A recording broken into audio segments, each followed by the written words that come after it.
चंद राधा स्वामी वार्तिक भाग पहला दफा 29। पंडित और भेख हर एक संत के वक्त में जोर और शोर अपना दिखलाते रहे और जहाँ तक हो सका ऐसे जतन करते रहे कि जिसमें असल मत संतों का जो स्थान प्रणव तक वेद मत के साथ मुआफिकत रखता है जारी न होने पावे, क्योंकि उनको अपने रोजगार जाते रहने का खौफ पैदा हुआ और उन्होंने नादान और संसारी जीवों को अनेक तरह से भरमाया और भड़काया। इस सबब से ऐसी तरक्की संतों के मत की जैसी की चाहिए नहीं हुई। दफा 30। यह सच है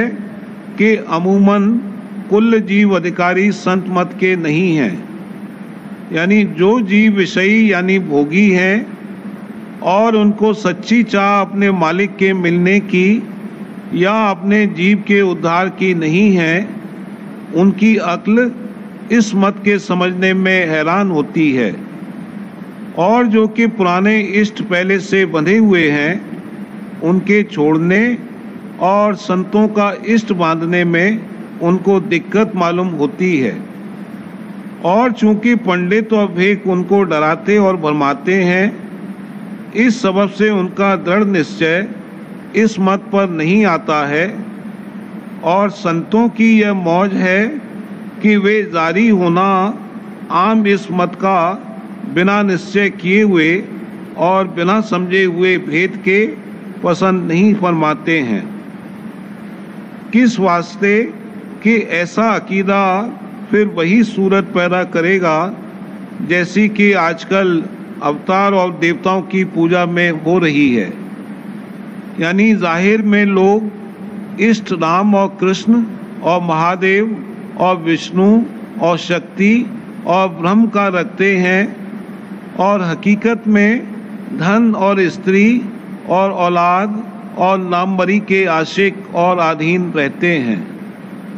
अपने इष्ट के हुक्म का कुछ ख्याल भी नहीं और न कुछ उसका खौफ है और न कुछ उसकी मोहब्बत यानी प्रीत उनके दिल में जगह रखती है। फिर ऐसे इष्ट से चाहे अवतार का होवे, चाहे देवता का होवे, या संत सत्य पुरुष का या परम पुरुष पूरन धनी राधा स्वामी का होवे, कुछ हासिल नहीं हो सकता है। दफा 31। और जो इष्ट की कला और शक्ति यानी करामात देखने से बांधा गया है, उसके निश्चय का तो बिल्कुल एतबार नहीं हो सकता है, क्योंकि जब तक कि दलील अकली और मजहबी से एक बात का निर्णय और तहकीक नहीं किया है, तब तक उसका निश्चय मजबूत और कायम नहीं। और यह हाल आजकल साफ नज़र आता है कि बहुत से लोग जो कि जाहिर में हिंदू या मुसलमान हैं, मगर बातिन यानी अंतर में कोई मजहब नहीं रखते। इसका सबब यही है कि उन्होंने अपने मत की किताबों को गौर और ख्याल से नहीं पढ़ा और न समझा और न किसी आमिल से तहकीक किया, और इस सबब से उन किताबों के वचनों पर, चाहे वे रोचक हैं या भयानक, उनको निश्चय और एतकाद जैसा चाहिए वैसा नहीं आता है। और न कोई अपनी उम्र भर में जैसे और कामों की तहकीकात पूरी करता है, ऐसे ही मज़हब की तहकीकात करता है। अपने अक्ल और हवास के मुआफिक ख्वाह औरों का हाल देखकर या अपने बुजुर्गों से सुनकर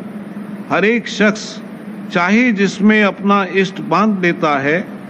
और तहकीकात उसकी बिल्कुल नहीं करता है। ऐसा इष्ट सिर्फ नाम के वास्ते है। इसी सबब से नाकिस और बुरे कामों की दुनिया में रोज़ बरोज़ तरक्की है, और जो कि किसी का खौफ नहीं रहा और न कोई किसी के हाल को पूछता है। इस वास्ते लोग रोज बरोज नीचे के दर्जों की तरफ झुकते चले जाते हैं। प्रेम पत्र राधा स्वामी, तीसरा भाग, सिलसिला वचन 25वां। जो कोई राधा स्वामी दयाल की शरण में आया, उसकी संभाल और रक्षा वे अपनी दया से जिस कदर के मुनासिब और उसकी परमार्थी तरक्की के वास्ते जरूर है, आप करते हैं। और जिस कदर जिसकी प्रीत अप्रतीत चरणों में गहरी और मजबूत है, उसी कदर उनकी दया उसको प्रकट नजर आती है और तकलीफ और आराम के वक्त उससे सहारा और मदद मिलती है और मौज के साथ मुआफकत करने में उसी कदर उसको आसानी होती है। लेकिन जब तक जिस किसी की जिस कदर आसक्ति और बंधन संसार और उसके सामान में है, उसी कदर उसके मन को संसार के हानि लाभ में सुख दुख होवेगा। पर जो शरण और प्रीत प्रतीत चरणों में राधा स्वामी दयाल के मजबूत है, तो उसका असर उस कदर उस पर नहीं होगा जैसा कि संसारियों के दिल पर होता है, बल्कि जल्द मौज और मेहर और दया का ख्याल करके थोड़ा झकोला खाकर अपने मन को संभाल लेगा और बदस्तूर प्रेम और भक्ति के घाट पर आ जाएगा। प्रेमी भक्तों को इन्हीं 3 दर्जों के मुआफिक सूरज शब्द मार्ग के अभ्यास में भी रस और आनंद आवेगा और आहिस्ते आहिस्ते तरक्की होती जाएगी। यानी मन में उनकी प्रीत और प्रतीत चरणों की और चाह दर्शनों की बढ़ती जाएगी और उसी कदर दुनिया और उसके सामान की मोहब्बत कम होती जाएगी। हर एक प्रेमी भक्त को मुनासिब है कि अभ्यास के वक्त विरह या प्रेम अंग मन में लावे और नीचे से अपने मन और सूरत की धार को समेटकर ऊपर को चढ़ावे और स्थान स्थान पर ठहरावे। और जो ये कार्रवाई थोड़ी बहुत दुरुस्ती के साथ बनती जाएगी, यानी दुनिया और उसके सामान के ख्याल मन में नहीं आवेंगे, तो थोड़ा बहुत रस और आनंद अभ्यास में जरूर मिलता रहेगा और उसकी ताकत और शौक बढ़ते जाएंगे। जब कभी विरह या प्रेम अंग का घाटा मालूम पड़े, तो उस वक्त प्रेमी अभ्यासी को मुनासिब है कि चरणों में प्रार्थना करके राधा स्वामी दयाल की दया मांगे, तो भी उसका मन थोड़ा बहुत सिमटेगा और इस सिमटाव और किसी स्थान पर ठहराव का रस थोड़ा बहुत जरूर मालूम पड़ेगा। यानी अभ्यास में जो ऊपर की जुक्ति के मुआफिक किया जाएगा तो कभी खाली नहीं रहेगा। अब मालूम होवे कि हर एक जीव के अंतर में मन और माया का त्रिगुणात्मक चक्कर हमेशा चलता रहता है और उसके मुआफिक मन और इंद्रियों की हालत बदलती रहती है। यानी कभी सतोगुनी, कभी रजोगुनी और कभी तमोगुनी ख्याल या तरंगें पैदा होती रहती हैं। और इसी चक्र के साथ अगले पिछले और हाल के कर्मों के फल का असर भी जैसे कि इस शख्स ने किए हैं जाहिर होकर मन और इंद्रियों की हालत को बदलता रहता है। सिवाय इसके जीव के संगियों की दुख सुख की हालत का, जो कि वे अपने कर्मों के सबब से भोगते रहते हैं, इस शख्स पर थोड़ा बहुत असर पहुंचता है और उसके मन और इंद्रियों की हालत को उसी मुआफिक बदलता रहता है। अलावा इसके जो ख्वाहिशें या तरंगें संसारी ये शख्स अपने या अपने संगियों के वास्ते उठाता है और उनकी चिंता या गुनावन अपने मन में करता है या जतन या तदबीर सोचता है और विचारता है, उनका भी असर इसके मन और बुद्धि और इंद्रियों पर पहुंचकर उनकी हालत को बदलता है। अब ख्याल करो कि इतने झगड़े और बखेड़े मन और माया और कर्म और आशा और मनसा वगैरह के इस जीव के पीछे लगे हुए हैं। सो जब तक इसके चित्त में संसार और उसके सामान की तरफ से थोड़ा बहुत वैराग न होगा और चरणों में राधा स्वामी दयाल के प्रीत और प्रतीत और चाह दर्शन की जबर न होगी, तब तक इसके मन और सूरत का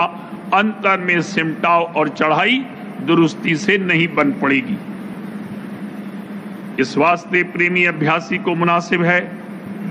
कि जहां तक मुमकिन होवे इन चक्करों को हटाकर और भुलाकर और उमंग और प्रेम हृदय में जगाकर अभ्यास किया करें और चरणों में वास्ते प्राप्ति दया के जब तब अभ्यास के समय और कभी कभी दूसरे वक्तों पर भी प्रार्थना करता रहे, तो राधा स्वामी दयाल की मेहर से सब काम उसका आसानी के साथ बनता जाएगा। यानी दर्शन का शौक और चरणों में प्रेम बढ़ता जाएगा और अगले पिछले कर्मों का असर घटता जाएगा और संसारी ख्वाहिशें सिवाय जरूरी और मुनासिब के घटती और कम होती जाएंगी और अभ्यास में थोड़ा बहुत रस मिलता रहेगा और दया और मेहर की अंतर और बाहर परख करके मौज के साथ मुआफकत करने का इरादा बढ़ता जाएगा और फिर संसारी दुख सुख की हालत ऐसे प्रेमी भक्त पर कम आवेगी और जब कभी आवेगी तो उसका असर बहुत कम व्यापेगा। इस कदर ख्याल रखना चाहिए कि ये हालत और कैफियत पूरी एकदम प्राप्त नहीं हो सकती है, लेकिन जो कोई राधा स्वामी दयाल की शरण में आया और अपनाया गया और वो चेत कर होशियारी के साथ अंतर और बाहर सत्संग करता है और उनके दर्शनों की चाह दिन दिन बढ़ाता जाता है, उसकी भक्ति रोज बरोज बढ़ती जाएगी और वो सब दर्जे आहिस्ते आहिस्ते तय करता हुआ एक दिन निजधाम में राधा स्वामी दयाल के चरणों में पहुंचकर परम और अमर आनंद को प्राप्त होगा। और जिस कदर हालत उसकी बदलती जाएगी उसी कदर मन और माया और काल और कर्म और तीनों गुण वगैरह के चक्रों का असर उस पर कम होता जाएगा और एक दिन इन सब से न्यारा हो जाएगा। ये सच है कि संसार यानी कुटुंब परिवार धन माल भोग विलास वगैरह की प्रीत और आसक्ति छोड़ना और चरणों में गहरा प्रेम लाना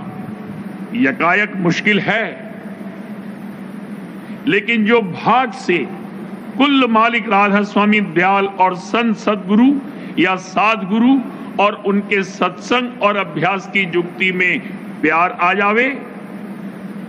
तो जल्द और सहज में इन सब से बैराग अंतर में आ सकता है। दुनिया में देखने में आता है कि जिस किसी की मोहब्बत या आसक्ति थोड़ी बहुत किसी इंद्रिय भोग में हो गई तो वो उसके रस में इस कदर मस्त हो जाता है कि तमाम संसारी प्रीत और बंधनों को चंद रोज में ढीला कर देता है, बल्कि अपनी देह और जान और इज्जत का भी कुछ ख्याल नहीं करता, जैसे शराबी, तमाशबीन और जुआरी वगैरह। इसी तरह जिन किसी दो शख्सों की गहरी मोहब्बत आपस में हो जाती है तो चाहे वो गैर कौम के होवें, लेकिन निहायत उनका आपस में खिला मिला हो जाता है और इस कदर अपने दोस्त की खातिर एक दूसरे को मंजूर होती है कि कुटुंब परिवार और बिरादरी वगैरह से नाता बहुत ढीला कर देते हैं और धन और माल वगैरह दोस्त की नजर करके जैसे वो रहे और रखे वैसे ही खुशी से रहते हैं और मरते दम तक दोस्ती को निभाते हैं। इस वास्ते ये कुछ जरूर नहीं है कि जब मन और सूरत ऊंचे देश में अभ्यास करके चढ़ें तभी चित्त में वैराग आवेगा। क्योंकि ये लोग जिनका जिक्र ऊपर हुआ कुछ भी परमार्थ से खबर नहीं रखते और न उनकी तवज्जो इस तरफ को होती है। लेकिन कुल मालिक राधा स्वामी दयाल और संतों की जीवों पर बड़ी दया है कि वे एकदम संसार का त्याग नहीं कराते हैं, बल्कि ये उपदेश है कि गृहस्थ में रहकर और कारोबार और रोजगार दस्तूर के मुआफिक करते हुए अभ्यास संतों की जुगत का करो, तो जिस कदर मन और सूरत के सिमटाव और चढ़ाई से अंतर में रस और आनंद मिलता जावेगा और चरणों में प्रीत और प्रतीत बढ़ती जावेगी, उसी कदर चित्त संसार और उसके सामान और पदार्थों से अंतर में उपराम होता जावेगा और ये अंतरी वैराग सच्चा और पक्का होवेगा। बाजे लोग परमार्थ के निमित्त छोटी या बड़ी उम्र में घर-बार और रोजगार छोड़कर भेख धारण कर लेते हैं, यानी फकीर बन जाते हैं। पर जो उनको सच्चे और पूरे गुरु से संतों की जुगत नहीं मिली, तो उनका वैराग थोड़े दिनों में ढीला पड़ जाता है और अनुराग यानी मालिक के मिलने की चाह भी बदल जाती है। फिर ऐसे त्याग से कुछ फायदा नहीं होता है। इसमें शक नहीं कि जाहिरी त्याग करने में ऐसे लोगों ने बहुत मर्दानगी की, पर बसबब न मिलने पूरे गुरु और पूरी जुगत के जो फायदा की उनको हासिल होना चाहिए था, नहीं हुआ। बल्कि जो थोड़े दिन के पीछे जबकि वे भेख के रंग में रंग गए और वहां की चाल ढाल में पक गए, उनके मन में बिल्कुल चाह अपने जीव के कल्याण की नहीं रहती। और जो पूरे गुरु मिले और पूरी जुगत भी बतावें, तो वे उनका सत्संग करना और उपदेश लेना मंजूर नहीं करते। फिर ऐसे त्याग और बैराग से असली फायदा हासिल नहीं हुआ और मुफ्त अपनी जिंदगी सैर और तमाशे और खान पान और मान बड़ाई के लालच में बर्बाद करी। संत सदगुरु जो कुल रचना के भेद से वाकिफ हैं, अति दया करके जीवों को समझाते हैं कि सच्चा और पूरा बैराग बगैर मन और सूरत को आकाश में चढ़ाने के हासिल नहीं हो सकता। और जाहिरी त्याग करना जब तक कि मन में सच्चा और पूरा बैराग न आवे और अनुराग प्राप्ति दर्शन कुल मालिक का पैदा न होवे, महज फिजूल है। और वो सबसे भारी विकार अहंकार का पैदा करने वाला है। इस वास्ते कतई हुक्म दिया कि पहले भक्ति गृहस्थ में रहकर शुरू करो और जब अभ्यास करके मन और इंद्रियों की हालत बदले, तब अंतर में अपने चित्त को सर्व भोग और पदार्थों की तरफ से बल्कि कुल संसार और उसके कारोबार से हटाते जाओ, तब रफ्ते रफ्ते पूरा काम बनेगा। जिस किसी ने बेसमझे बूझे और बगैर मिलने पूरे गुरु और उनकी पूरी जुगत के घर बार और रोजगार छोड़ दिया, उसने भारी गलती की और धोखा खाया। क्योंकि मन और इंद्रियां और काम क्रोध लोभ मोह वगैरह की जड़ बहुत दूर और ऊंचे देश में है। सो जब तक अभ्यासी अभ्यास करके वहां तक नहीं पहुंचेगा, तब तक उसके त्याग और बैराग का पूरा एतबार नहीं हो सकता। और न उसको संतों के निज देश में, जहां की मन और माया और काल और कर्म और कष्ट और क्लेश बिल्कुल नहीं है, बासा मिलेगा। यूं ही माया देश में चक्कर खाता रहेगा। इस वास्ते हर एक परमार्थी को, जो गृहस्थी है या विरक्त, मुनासिब और लाजिम है कि संतों के उपदेश के मुआफिक कार्रवाई करे, तब उसका सच्चा और पूरा उद्धार होगा। और जो गृहस्थ में है तो उसके दोनों यानी स्वार्थ और परमार्थ दुरुस्त बन जाएंगे। खुलासा ये है